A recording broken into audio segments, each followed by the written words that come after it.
December 3-ാം തീയതി വിശുദ്ധ Francis സേവ്യറിൻ്റെ തിരുനാൾ. തിരുവചനം: നിങ്ങൾ ലോകമെങ്ങും പോയി എല്ലാ സൃഷ്ടികളോടും സുവിശേഷം പ്രസംഗിക്കുവിൻ. മാർക്കോസിൻ്റെ സുവിശേഷം 16:15.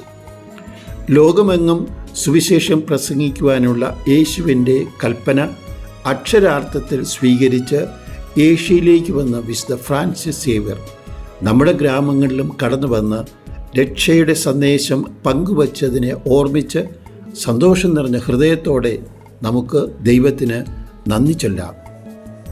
അതിബുദ്ധിമാനായ ഫ്രാൻസിസ് സേവ്യർ പാരീസ് യൂണിവേഴ്സിറ്റിയിൽ ഉയർന്ന പദവിയിലിരിക്കവേ എല്ലാം ഉപേക്ഷിച്ച് യേശുവിൻ്റെ ശിഷ്യത്വത്തിലേക്ക് കടന്നു വരുവാൻ ഇഗ്നേഷ്യസ് ലയോള ക്ഷണിച്ചു.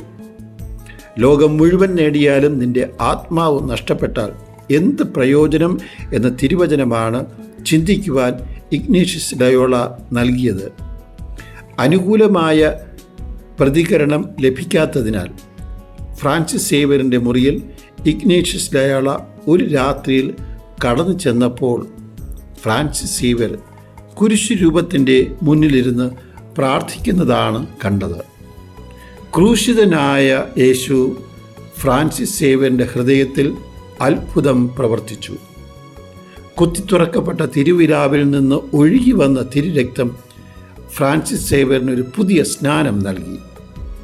എനിക്ക് ദാഹിക്കുന്നു എന്ന യേശുവിൻ്റെ നിലവിളി ആ ഹൃദയത്തിൽ പ്രകമ്പനം കൊണ്ടു.